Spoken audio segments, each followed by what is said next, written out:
வாழ்வில் 2016 தேர்தல் கருத்தாய்வில் இன்று நம்மோடு இணைந்திருக்கக்கூடிய விருந்தினர் அரசியல் விமர்சகர் திரு பிஎன்.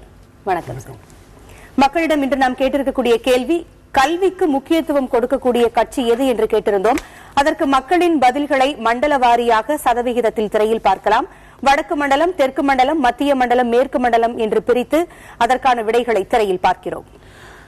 மண்டலங்கள் அடிப்படையில் பார்க்கும்போது அனைத்து மண்டலங்களிலுமே அதிமுக தான் கல்விக்கு அதிக முக்கியத்துவம் கொடுக்கும் கட்சி என்று அதிகப்படியான வாக்குகளை அதிமுக பெற்றிருக்கிறது. ஆனால் அதே நேரத்தில் 2வது இடம் திமுகவிற்கும் 3வது இடம் பாட்டாளி மக்கள் கட்சிக்கும் கிடைத்திருக்கிறது. எப்படி பார்க்கிறீர்கள்? இல்ல, அதுல நீங்க சொல்ற மாதிரி மண்டலங்கள்ல இந்த மத்திய மண்டலத்துல திமுகவுக்கு 23% வந்திருக்கு. அதிமுக 23 தான். மத்திய மண்டலத்திலும் மேற்கு மண்டலத்திலும் திமுகவிற்கு அதிக வாக்கு கொடுத்திருக்காங்க. 2 மண்டலத்திலும் அப்படி இருக்கு. அதுக்கு காரணங்கள் இருக்கும். ஏன்னா மத்திய மண்டலம் திருச்சி, புதுக்கோட்டை, நாகப்பட்டினம், திருவாரூர் சம்பந்தப்பட்ட விஷயம். திருவாரூர்ல மத்திய பல்கலைக்கழகம் வந்தது திமுக ஆட்சியில் தான் வந்தது. அது ஒரு காரணமா இருக்கலாம். அந்த ஏரியாவில் மத்திய பல்கலைக்கழகம் வர்றது ஒரு பெரிய விஷயம்.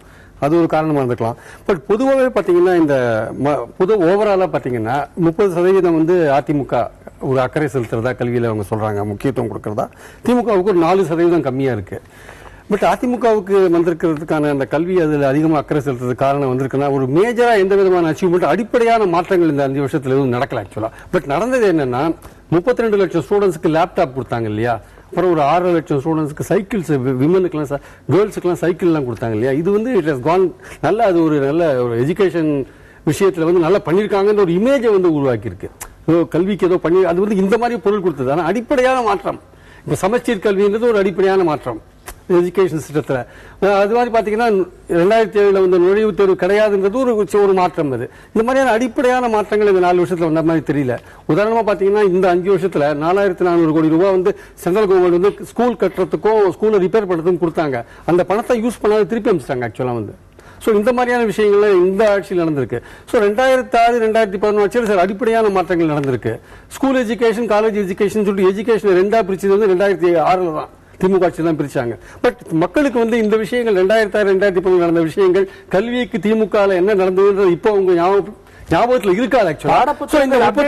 குற்றச்சாட்டு கூட இருக்கு இல்லையா. அந்த சமச்சீர் கல்வியை பொறுத்தவரைக்கும் பாத்தீங்கன்னா 200 கோடி ரூபாய் கச்சடிச்ச புத்தகங்கள் 2011 அப்படியே டம்ப் பண்ணி வேஸ்டா போட்டாங்க. அதுக்கப்புறம் 3 மாசம் அந்த அரசாங்கத்தில் கல்வி பள்ளிக்கூடங்களே நடக்கல இந்த பாடத்திட்டங்கள். அப்புறம் government of Tamil Nadu supreme court வரையும் போனாங்க சமச்சீர் கல்வியே கூடாதுன்றதுக்காக. அதுக்கப்புறம் தான் அது கோர்ட் டைரக்ஷன் படி தான் சமச்சீர் கல்வி இப்ப நம்ம வந்துட்டு. அடிப்படையான மாற்றங்கள் 2011, 2016 இல்ல. பட் இந்த மாதிரி லேப்டாப் கொடுக்கறது, சைக்கிள் கொடுக்கறது, இந்த மாதிரி விஷயங்கள் இருக்கு பாத்தீங்களா. இதுதான் இந்த அதிகப்படியான கல்விக்கு முக்கியத்துவம் அதிமுக கொடுக்கறதோ ஒரு எண்ணத்தை மக்களுக்கு உண்டாக்கி இருக்குன்னு நான் நினைக்கிறேன். அப்ப இலவசங்கள் ஒரு தாக்கத்தை நிச்சயமா அடிப்படையான மாற்றங்களை மக்கள் மறந்துடுறாங்களோ தோன்றது எனக்கு ஆக்சுவலா. பாட்டாளி மக்கள் கட்சியை பொறுத்த வரைக்கும் வடக்கு மண்டலத்துல 16.14% வாங்கியிருக்காங்க. அதே சமயம் தெற்கு மண்டலத்துல 2.6% தான் வாங்கியிருக்காங்க. வடக்கு மண்டலத்துல அவங்க செல்வாக்கான இருக்காங்க. இன்னொன்னு நீங்க பாக்கணும், நீங்க இதுல பாத்தீங்கன்னா அதிமுக திமுக அடுத்தபடியா பாமக ஒரு கல்விக்கு முக்கியத்துவம் கொடுக்கிற மாதிரியான ஒரு ஸ்டாட்டிஸ்டிக்ஸ் இருக்கு. 8.42 இருக்கு, 8.92. அது ஒரு 3வது இடம் வாங்கியிருக்காங்க. அது ஆரம்பத்துல இருந்தே பாத்தீங்கன்னா கல்விக்கு பாமகவோட நீங்க தொடர்ந்து அவங்க போடுற அந்த மாதிரி பட்ஜெட், இந்த மாதிரி விஷயங்கள், அந்த பொருளாதார பத்தின அவங்க சர்வே, இந்த மாதிரி ஒரு பட்ஜெட்டுக்கு முன்னாடி பல விதமான விஷயங்கள் வெளியில சொல்றாங்க. அவங்க ஒரு ரீஜனல் பார்ட்டி இந்த மாதிரி விஷயங்கள் எடுத்துக்கிறது ரொம்ப அபூர்வமான விஷயம். ஆனா தொடர்ந்து பல வருஷங்கள் அதை பண்ணிட்டு இருக்காங்க. அவங்க முக்கியமா சொல்றது ஒண்ணுன்னா விவசாயம், சுகாதாரம் மற்றும் கல்வி, இது எல்லாமே நாங்க இலவசமா தருவோம்ன்றது அவங்க ரொம்ப வருஷங்களா சொல்லிட்டு இருக்காங்க. ஆட்சிக்கு அவர் சொல்லிட்டு இருக்காங்க. சோ அந்த அடிப்படையில பாத்தீங்கன்னா 1ல இருந்து கிராஜுவேஷன் வரையும் இலவசமா கல்வி தரேன்னு சொல்லியிருக்காங்க.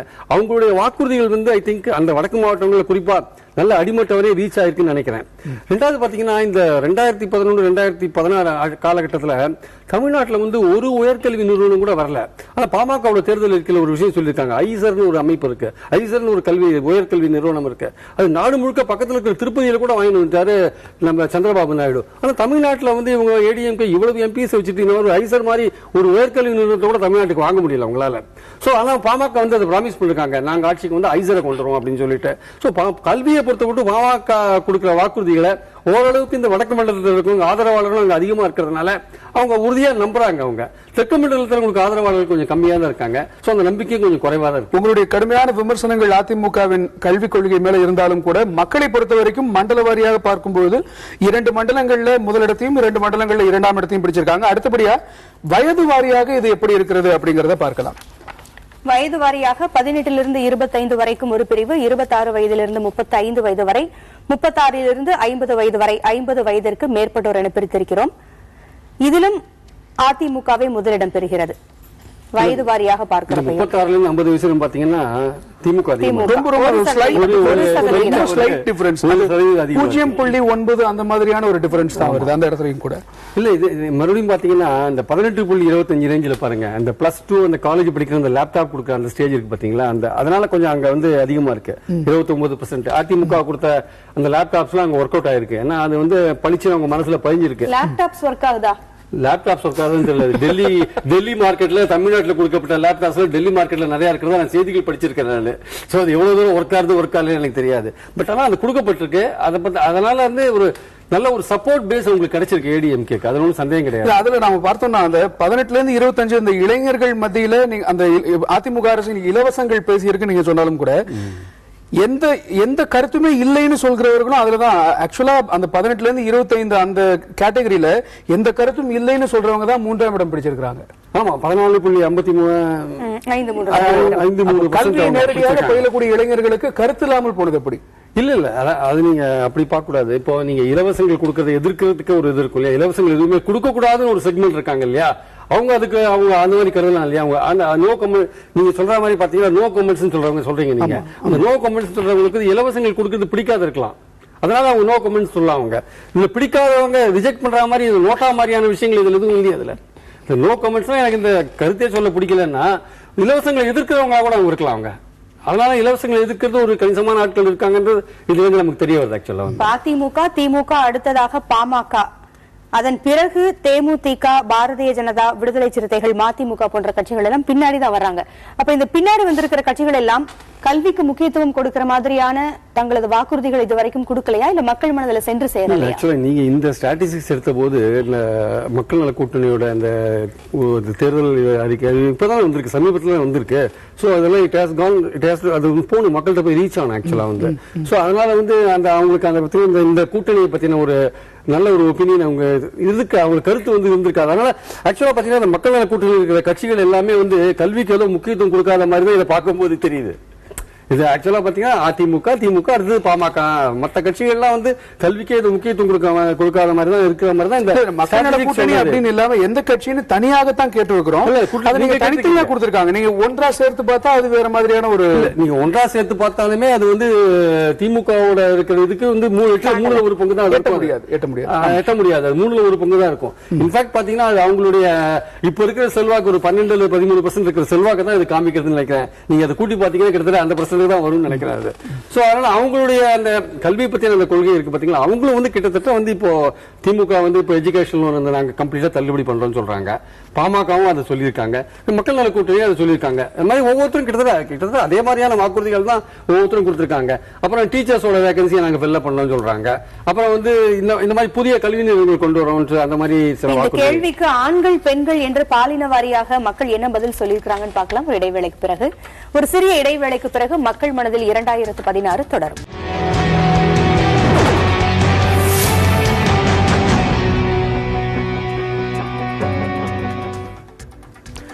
இன்றைய மக்கள் மனதில் 2016 கருத்தாய்வில் கல்விக்கு முக்கியத்துவம் கொடுக்கும் கட்சி எது என்கிற கேள்விக்கான பதில்களை பார்த்து வருகிறோம். அதில் மண்டல வாரியாகவும் வயது வாரியாகவும் பார்த்தோம். ஆண் பெண் என்று பாலின அடிப்படையில் இதற்கான முடிவுகளை தற்போது திரையில் நாம் பார்க்கலாம். பாலின அடிப்படையில் பார்க்கும்போது ஆண்கள் பெண்கள் இருவருமே அதிமுக தான் கல்விக்கு அதிகமான முக்கியத்துவம் கொடுக்கும் கட்சி அப்படின்னு சொல்லியிருக்கிறாங்க. எப்படி பார்க்கறீங்க? இல்ல இது வந்து அந்த மொத்தத்துல நமக்கு வர அந்த கருத்து கணிப்போட முடிவோடு ஒட்டி தான் இதுவும் இருக்கு. அது வந்து எந்த விதமான சேஞ்சும் கிடையாது. சோ ஏன்னா ஒட்டுமொத்தமா பார்க்கும்போது 30% வந்து அதிமுக தான் வந்து முக்கியத்துவம் கொடுக்குன்னு நம்ம சொல்லியிருக்காங்க. இது வந்து திமுக 26%, 26% வந்திருக்கு. ஸோ இது வந்து அப்படியே அந்த ஆண் பெண்ல டிஸ்ட்ரிபியூட் ஆயிருக்கே தவிர வந்து இது வந்து ஒரு தனியாக முக்கியத்துவம் கொடுத்து நம்ம பார்க்க முடியாது. ஆக்சுவலா பாத்தீங்கன்னா உண்மையிலேயே பாத்தீங்கன்னா வந்து பெண்கள் மத்தியில் வந்து அதிமுக ஒரு நல்ல செல்வாக்கு உண்டு, எப்போதுமே உண்டு, அது இப்பவும் இருக்காது ஆக்சுவலா வந்து. ஸோ அவங்க பெண்கள் விஷயத்துல வந்து அவங்க அதிமுகவோட எந்த ஒரு விஷயம் அதிமுகனாலே ஆதரவு அப்படின்னு தெரிவிக்கிற ஒரு மூட்ல தான் கிராமப்புற பெண்கள்லாம் இதுவரையும் இருக்காங்க ஆக்சுவலா வந்து. அதுதான் நான் கேட்க வந்தேன் அடுத்த கேள்வியா. என்னன்னா கல்வி அப்படின்னு வரும்போது கிராமப்புறங்கள் நகர்ப்புறங்கள்னு ரெண்டா பிரிச்சு பார்க்கக்கூடிய நிலை தான் இருக்கா இப்போ? இல்ல இப்போ அப்படி பார்க்கறதோட இன்னொரு விஷயமா பார்க்கலாம். நீங்க கல்வின்றதே வந்து கவர்மெண்ட் கையில இருந்து போயிடுது இப்போ தனியார் துறைக்கு. இப்போ வந்து கல்வின்றதே வந்து நீங்க கவர்மெண்ட் மூலமா நீங்க கல்வியை பாக்குற அந்த நோக்கம் வந்து குறைஞ்சு போச்சு ஆக்சுவலா வந்து. அதுக்கு என்ன காரணம் நினைக்கிறீங்க? ஏன்னா இப்ப திமுக வந்த பொழுது சமச்சீர் கல்வி எல்லா சமமா இருக்கணும்னு அறிமுகப்படுத்தினாங்க. ஆனா அந்த சமச்சீர் கல்வி மாணவர்களினுடைய கல்வி தரத்தை மேம்படுத்துற மாதிரி உண்மையிலேயே இருக்குதா? இல்ல உண்மையிலேயே பாத்தீங்கன்னா அப்ப வந்து 2-3 டைப் ஆஃப் எஜுகேஷன் இருந்தது. இப்ப பாத்தீங்கன்னா ஆங்கிலோ இந்தியன் எஜுகேஷன், அப்புறம் இந்த மாதிரி சில அந்த மாதிரி சில 2-3 எஜுகேஷன் சிஸ்டம் இருந்தது. அதெல்லாம் ஒன்றுபடுத்தி ஒரு சமச்சீரான ஒரு கல்வி கொண்டு வரணும், ஒரு நல்ல உயர்ந்த நோக்கத்தோட தான் கொண்டு வந்தாங்க. ஏன்னா ஒவ்வொருத்தரும் ஒரு விதமான சிலபஸ் படிச்சுட்டு இருக்க கூடாதுன்றதுனால அது கொண்டு வந்தது ஆக்சுவலா வந்து. சோ அந்த ஸ்டாண்டர்ட் வந்து அதை வந்து இம்ப்ரூவ் பண்ணணுன்றதுல வந்து எந்த விதமான சந்தேகமும் கிடையாது. ஏன்னா வந்து நம்மளுடைய ஸ்டூடெண்ட்ஸ் வந்து இந்த ஐஐடி அண்ட் ஐஐஎம் என்ட்ரன்ஸ் எல்லாம் வந்து ரொம்ப போரா தமிழ்நாடு ஸ்டூடெண்ட்ஸ் வந்து ஃபேர் பண்றாங்க. அதனாலதான் இப்ப நுழைவுத்துறை இப்போ சுப்ரீம் கோர்ட் நடத்தணும்னு சொல்றாங்க இல்லையா, இதனாலதான் இப்ப பயமா இருக்கு. ஏன்னா நம்ம கிராமப்புற ஸ்டூடெண்ட்ஸ் எல்லாம் வந்து இந்த நுழைவுத்துறையில பாஸ் பண்றது ரொம்ப கஷ்டம். ஐஐடி ஐஐஎம்ல வந்து நம்ம ஸ்டூடெண்ட்ஸ் பாஸ் பண்றது ரொம்ப 1% கூட இல்ல ஆக்சுவலா வந்து. அந்த மாதிரி நிலைமை தான் இங்க இருக்கு. வேற பக்கத்துல இருக்கிற ஆந்திரால எல்லாம் பாத்தீங்கன்னா நிறைய ஸ்டூடெண்ட்ஸ் நல்லா ஃபேர் பண்றாங்க அந்த மாதிரி என்ட்ரன்ஸ் எக்ஸாம்ல. சோ அது காரணம் வந்து பெரும்பாலும் வந்து சிபிஎஸ்இ ஸ்டாண்டர்ட் ஆஃப் எஜுகேஷன் வந்து படிக்கிறாங்க அந்த மற்ற ஸ்டேட்ஸ்ல எல்லாம். சோ அந்த ஹிந்தி ஒரு லாங்குவேஜ் ஒரு அட்வான்டேஜா இருக்கு. அதனால வந்து அவங்க வந்து ஈஸியா வந்து இந்த என்ட்ரன்ஸ் எக்ஸாம்ல பாஸ் பண்ணிட்டு போயிடுறாங்க. இந்த என்ட்ரன்ஸ் எக்ஸாம் வந்து நம்ம சமச்சீர் கல்வியோட ஸ்டாண்டர்டை வந்து இன்னும் நிறைய இம்ப்ரூவ் பண்ண வேண்டியிருக்கு. அதனாலதான் பாமகவோட தேர்தல் அறிக்கையில ஒரு பாயிண்ட் சொல்லியிருக்காங்க, இந்த மாதிரி தகுதி தேர்வுக்கு போறவங்களுக்கு நாங்க வந்து ஒரு நல்ல பயிற்சி கொடுத்து உருவாக்குவோம் அப்படிங்கிற ஒரு விஷயத்தை அவங்க சொல்லியிருக்காங்க. சோ இந்த மாதிரி விஷயங்கள் இருக்கும்போது நீங்க பாத்தீங்கன்னா ஒரு எஜுகேஷன் அப்படின்னு பார்க்கும்பொழுது அது தனியார் கையில பெரும்பாலும் போன பிறகு அந்த தனியார் கையில இருக்கிற எஜுகேஷன் ஸ்டாண்டர்ட் ஆகவும் கவர்மெண்ட் கையில இருக்கிற அந்த எஜுகேஷன் வந்து கொஞ்சம் ஒரு மாதிரி தரம் குறைந்ததாகவும் இருக்கிறதுக்கு பல காரணங்கள் இருக்கு.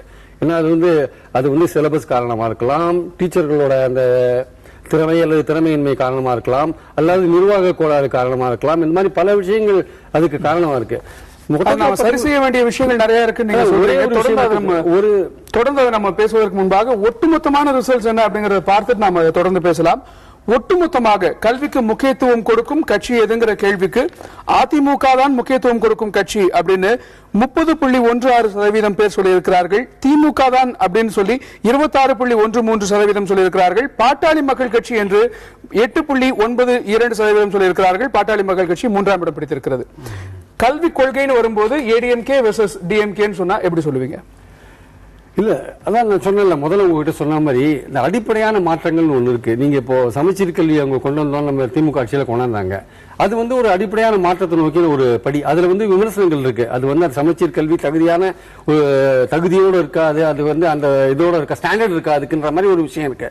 அதே மாதிரி பாத்தீங்கன்னா வந்து 2007 வந்து நுழைவுத் தேர்வு வந்து ரத்து பண்ணாங்க. அது வந்து ஸ்டூடெண்ட் கம்யூனிட்டிக்கு இன்னொரு அடிப்படையான ஒரு விஷயம். சோ இப்படி நீங்க பாத்தீங்கன்னா ஒவ்வொரு எப்படி இம்பார்ட்டன்ஸ் கொடுக்குறாங்கன்றத பொறுத்து தான் இருக்கு. நான் ஏற்கனவே சொன்ன மாதிரி ஸ்கூல் எஜுகேஷனுக்கு ஒரு முக்கியத்துவம் கொடுத்து ஸ்கூல் எஜுகேஷன் காலேஜ் எஜுகேஷன் 2 துறையா பிரிச்சது வந்து திமுக ஆட்சியில் தான் பிரிச்சாங்க. அது வந்து பட் இந்த 5 வருஷத்துல பாத்தீங்கன்னா அடிப்படையான ஒரு விஷயங்கள் கல்விக்கு நடந்த மாதிரி தெரியல. எக்ஸப்ட் 54,000 டீச்சர்ஸ் வேகன்சி ஃபில்அப் பண்ணாங்க, 32 லட்சம் லேப்டாப் கொடுத்தாங்க, ஒரு 6 லட்சம் சைக்கிள்ஸ் கொடுத்தாங்க அப்படின்ற ஒரு நமக்கு பளிச்சுன்னு தெரியுதே தவிர வேற இந்த எஜுகேஷன் இதுல வந்து ஒரு அடிப்படையான மாற்றங்கள் இந்த 5 வருஷத்துல நடந்த மாதிரி தெரியல. பட் அந்த 2006-2011 நடந்த அடிப்படையான மாற்றங்கள் வந்து இப்ப மக்களுக்கு நினைவுல இருக்குன்னு எனக்கு தோணல. சோ அதனாலதான் நீங்க கருத்து கணிப்பு எடுக்கும்போது அவங்களுக்கு இமிடியேட்டா அவங்களுக்கு கிடைச்ச பெனிஃபிட்ஸ் வச்சுதான் அவங்க வந்து தங்களுடைய கருத்தை சொல்றாங்க. லேப்டாப் எல்லாம் கொடுத்துட்டாங்க, நம்ம ஸ்டூடெண்ட்ஸ்க்கு எல்லாம் சைக்கிள் கொடுத்துட்டாங்க அப்படின்ற ஒரு இது வரும்போது ஓஹோ இவங்க நிறைய பண்றாங்க கல்விக்கு அப்படின்ற மாதிரி. இப்ப 54,000 டீச்சர் அப்பாயின்ட் பண்றது வந்து ஒரு முக்கியமான விஷயம் அதிமுக ஆட்சியில இருந்து. கட்சிகளை பொறுத்த வரைக்கும் ஒரு கட்சி ஆட்சிக்கு வந்தால் அதற்கு முன்னால் இருக்கின்ற கட்சி செய்த சில திட்டங்களை எல்லாம் ரத்து செய்வதோ அல்லது அந்த திட்டங்களில் மாற்றம் செய்வதோ ஏற்படும். அந்த மாதிரி கல்வியை பொறுத்த வரைக்கும் திமுக அதிமுக இந்த 2 கட்சிகளும் ஆட்சிக்கு வரும் பொழுது முன்னாடி இருந்த திட்டங்களை ஏதாவது மாற்றம் பண்ணிருக்காங்க. அதான் இந்த சமச்சீர் கல்வியில ஜெயலலிதா ஆட்சிக்கு வந்தோடனே அதை அமுல்படுத்தாத தள்ளி போட்டாங்க இல்லையா, சுப்ரீம் கோர்ட் வரையும் போனாங்க. அது ஒரு முக்கியமான எஜுகேஷன்ல மாற்றம் அதை பண்ணாங்க.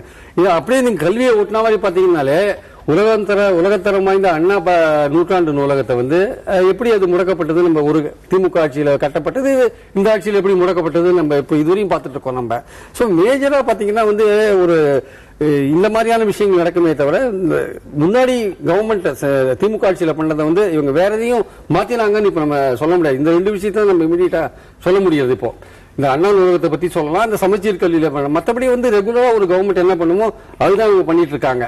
மற்றபடி இது நான் ஏற்கனவே சொன்ன மாதிரி இந்த 4400 கோடி ரூபாய் சென்ட்ரல் கவர்மெண்ட்ல இருந்து ஸ்கூல் கட்டுறதுக்கு ரிப்பேருக்குலாம் வந்தது, அதை அவங்க செலவழிக்கவே இல்லை. இந்த 5 வருஷ காலத்துல செலவழிக்கவே இல்லை. இந்த மாதிரி விஷயங்கள் இருக்கு. சோ என்னோட கருத்து என்னன்னா வந்து இந்த இலவசங்கள் கொடுத்தது இருக்கு இல்லையா, அந்த லேப்டாப் இந்த மாதிரி விஷயங்கள், இது வந்து மக்கள் மனசுல கொஞ்சம் நல்ல அரசியல் எல்லாவற்றையும் கடந்து மாணவர்களுக்கு ஒரு நல்லதை செய்ய வேண்டும் என்பதை ஆளுகின்ற அந்த கட்சிகளினுடைய லட்சியமாக இருக்க வேண்டும் என்று எதிர்பார்க்கிறோம். பங்களிப்பிற்கு நன்றி.